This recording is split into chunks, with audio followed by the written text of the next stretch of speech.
ទៅទីក្មេងទៀតម៉ាក់មិនកូននឹងសួយពុទ្ធហ៊ានចឹងអូនមិនអញសោះចអកគាត់ចឹងអូនឯងដឹងថាគាត់ជាតាហ៊ានការពារប្រទេសជាតិយើងអត់ហ៊ាននឹងស្អីគេ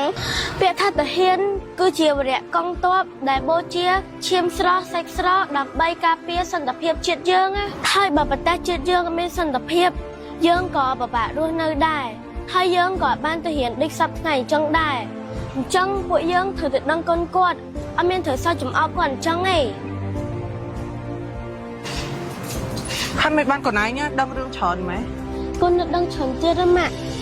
ពេលតើតាហ៊ានគាត់លាក់បងច្រើនណាស់គាត់សុខចិត្តឃ្លាតពីគ្រួសារដ៏កក់ក្ដៅរបស់គាត់ដៃកាន់កំភ្លើងតោះតាំងជាមួយនឹងជនឈ្លានពានពេលខ្លះគាត់ត្រូវពលីជីវិតទៀតម៉ាក់ដោយសារអីដោយសារគាត់ចង់ការពារប្រទេសជាតិយើងម៉ែពិតជាមានមោទនភាពចំពោះកូនណាដែលកូនចេះយល់ដឹងអញ្ចឹងកូនត្រូវខំប្រឹងរៀនណាព្រោះឥឡូវនេះមានពូគាត់ជួយការពារយើងពីក្រោយហើយកូនបងស្រីពិតជាឆ្លាតខ្លាំងណាក្មួយមីងអរកូនឯណាដែលក្មួយបានជួយណែនាំកូនមីងកូន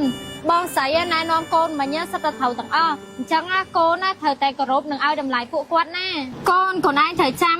លោកពូតាហ៊ានគឺគាត់ពលីច្រើនមែនតែនសម្រាប់ប្រទេសជាតិយើងចំណែកឯកូនឯងវិញគឺជាតំពាំងស្នងឫស្សីត្រូវតែខិតខំប្រឹងប្រែងរៀនសូត្រឲ្យមានចំណេះវិជ្ជាដើម្បីយកមកអភិវឌ្ឍប្រទេសជាតិយើងណាកូនចាម៉ាក់អូនអើយកាហ្វេតកកបងមួយ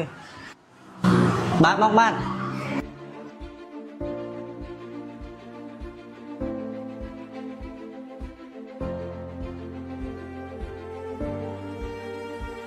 អូនអើយបកយកបានអត់បងខ្វះលុយ 2000 អត់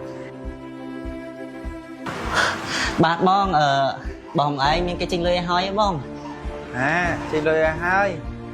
ចាំមកអរគុណអ្នកចេញលុយថ្លៃកាហ្វេហ្នឹងណាអូនចៃអើយចៃមាន5000អង្គខ្ចីសិនហើយឯងខ្ចីលុយចេះតែអីអង្គខ្ចីលុយទិញកាហ្វេឲ្យពូតាហ៊ានអូចៃយល់ហើយអាមិញអូនឯងសោះចំអកពូតាហ៊ានត្រូវទេឥឡូវអូនឯងចង់ប៉ាពូតាហ៊ានអញ្ចឹងអូនឯងបាក់ខ្ចីចាយឲ្យអូនឯង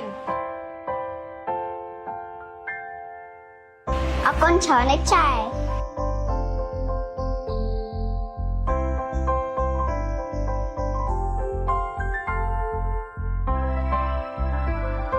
ពូអើយលុយនេះខ្ញុំចេញឲ្យពូតាហ៊ានណាពូមួយចេញឲ្យពូតាហ៊ានចា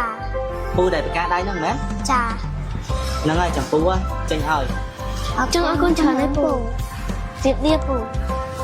ហើយក្មួយនៅក្មេងសោះហ្នឹងមិនក៏មានទឹកចិត្តល្អមែនណតាមពិតទៅពូចង់យកលុយក្មួយធ្វើមិនបើពូធ្វើការគេដែរហ្នឹងបងកាហ្វេបងបានហ៎បានអរគុណ